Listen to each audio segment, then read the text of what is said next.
Uh, Madam Attorney General, on May 16th, the Department of Justice announced that it dropped litigation to enforce the law against forced reset triggers. These are devices that can be installed in a few minutes on guns like a AR-15 in order to match the rate of fire of a machine gun. In fact, according to demonstrations on YouTube and elsewhere, you can dispose of an entire 30-round magazine in about 4 seconds. So it is a fully automatic weapon. In the press release announcing the settlement, you are quoted as saying the settlement, quote, will enhance public safety.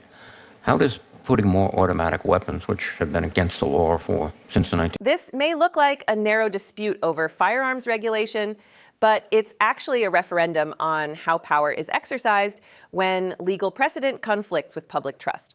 What's really being tested here is whether institutions charged with protecting safety can hide behind technical compliance while sidestepping broader responsibility. This raises broader questions about how the law is interpreted, who benefits from those interpretations, and whether accountability survives when policy becomes a shield.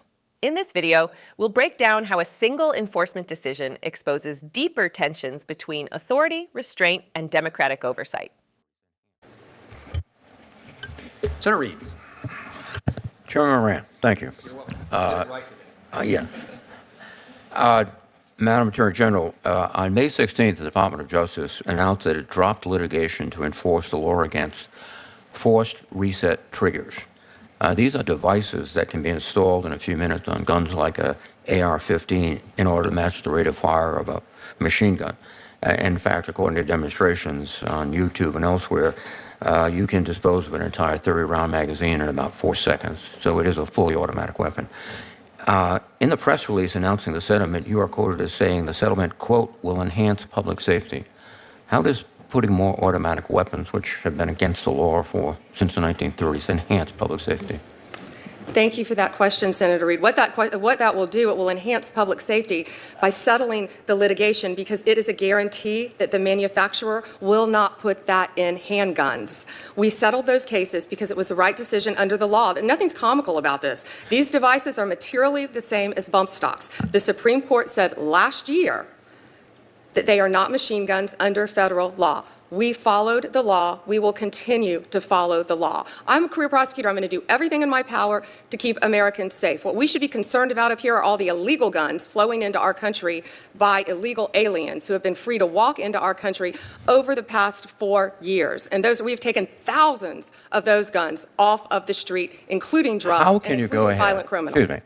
How can you go ahead and say we are more safe today because they will not put these automatic firing devices and pistols, which have magazines of about maybe 20 rounds at most, or maybe 10, and have a range much less than an automatic weapon? Have you ever fired an automatic weapon? I have. Well, you understand then that that's a device that was designed to kill people. It's not a hunting rifle. It's not a target rifle. It's mass fire. And you made a compromise saying, well, don't put them in pistols, but you can go ahead and put them out in automatic weapons. We followed the law. We will continue to follow the law. You and I clearly disagree on the Second Amendment. Well, I agree that machine guns are not appropriate in the United States, and since 1930 or so, we've outlawed machine guns. And these semi-automatic weapons that are produced in volume are so easily converted to automatic weapons that you're ignoring the reality, frankly.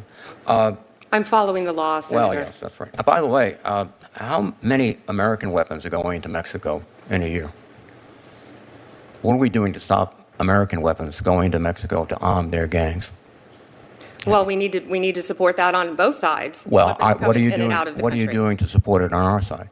We are arresting people who have illegal firearms in our country. We're not sending people back to Mexico with guns. We're throwing them in our jails and you're allowing them to be purchased in the United States and driven across the border. Most of these gangs have completely turn themselves into military organizations because they're using American weapons, American technology, and Your argument is that, well, we're not doing anything about then. No, not my argument. That was a policy of the last 4 years of the Biden administration with open borders. You could come back and forth across our borders. You could buy guns. You could take guns off the street. You could shoot people in our country. You could bring fentanyl into our country. You could bring methamphetamine into our country. You could bring cocaine into our country. That was the previous administration. No. Not this What one. are you doing to stop the flow of weapons into Mexico? We are arresting flow of weapons into. Our borders are closed. We are arresting illegal really? cartels. Sinaloa from Mexico, MS-13 from El Salvador, TDA. We are arresting from Venezuela. ATF has seized over 14,600 guns since Donald Trump has been president. That's a 33% increase from the last administration. And think about that. That's why our borders are secure. Were they coming into? But they weren't doing anything. Were they coming into the United States? Our borders are closed. They're not coming in or out of the United States now across Mexico. We've done a 33% increase in firearm seizures. Think about that. Think about that, Senator, from the last administration. 33% increase. And our borders are closed. So we're getting all these guns off the streets that came into our country. And I'm so proud of the work of the men and women in law enforcement. I don't think you've done anything to severely interrupt the arming of Mexican gangs, because that's really not what your focus, and I think your focus should be on that. But thank you, Mr. Chairman. And can I just add one thing? And No, because excuse the me. borders are closed, we are stopping the guns from going to Mexico. Well, let me ask you another question. If the borders are closed, why do we have a division headquarters of the United States Army in Fort Huachuca and military elements across the board when the border's closed and Border Patrol can handle it? As former military, I would think you would know the answer to that, to keep Americans safe. No, I think it's to promote the president's policies on the border, and the readiness of our forces are suffering as a result. Thank you. Senator Britt. The moment hangs in the air long after the microphones fall silent. When Jack Reed looked across the dais and said, "You're ignoring the reality, frankly," it was more than a sharp exchange. It was a collision between two fundamentally different visions of responsibility, law, and consequence. Across from him, Pam Bondi stood firm, repeating a familiar defense. The law was followed, the courts were respected, and public safety was preserved through compliance, not confrontation. This was not a debate about a single policy decision. It was a referendum on how power is exercised when legal language collides with lived consequences. Reed pressed on the idea that devices designed to dramatically increase destructive capacity are not abstractions, not theoretical arguments tucked into court filings, but physical objects that change outcomes in seconds. Bondi responded with the precision of a courtroom veteran, grounding her answers in precedent, in rulings, in the authority of institutions that decide what the law allows and what it forbids. What unfolded in those minutes revealed a deeper fracture inside American governance. One side argued that legality alone cannot be the final measure of justice. The other insisted that without strict adherence to law, the entire system collapses into selective enforcement and political whim. This tension is not new, but in that exchange, it became unmistakably clear. The question was no longer what the law says, but who bears responsibility when the law lags behind reality. Bondi framed her role as that of a guardian of institutional order. Courts decide, agencies comply, officials execute. In her telling, deviation from that structure is the true danger because it erodes predictability and undermines the rule-based system Americans depend on. Reed, however, pointed to a different risk, that rigid obedience without moral reckoning becomes a shield, allowing leaders to claim clean hands while consequences unfold elsewhere. This is how power often speaks in Washington. Carefully, technically, with citations instead of conscience. Yet Reed's insistence cut through that language. When he described devices built for rapid mass output, he was not speaking as a theorist.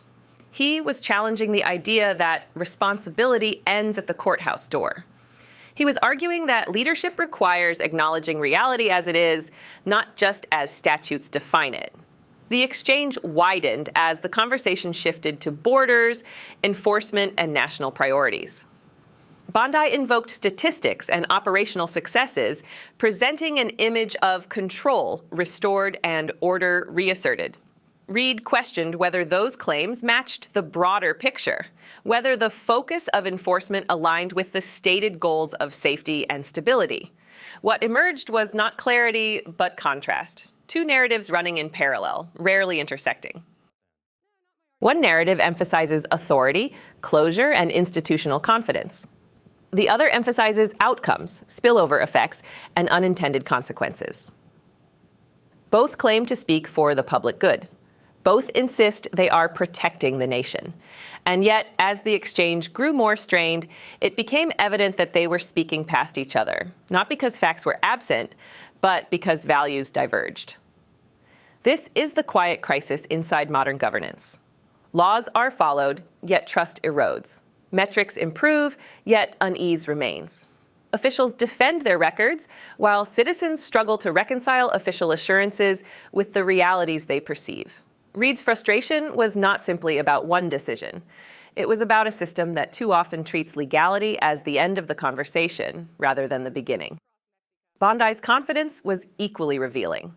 It showed how deeply institutional actors rely on the legitimacy of process. For her, fidelity to law is not avoidance of responsibility, it is responsibility. To abandon that framework, in her view, invites chaos and selective justice driven by emotion rather than rule. Both positions carry weight. And that is what makes moments like this so important. They expose the fault lines that cannot be resolved by sound bites or party labels. They force the public to confront uncomfortable questions. Is following the law enough when circumstances evolve faster than statutes? Does moral leadership require stepping beyond the narrow boundaries of legal obligation? And who decides when that line is crossed?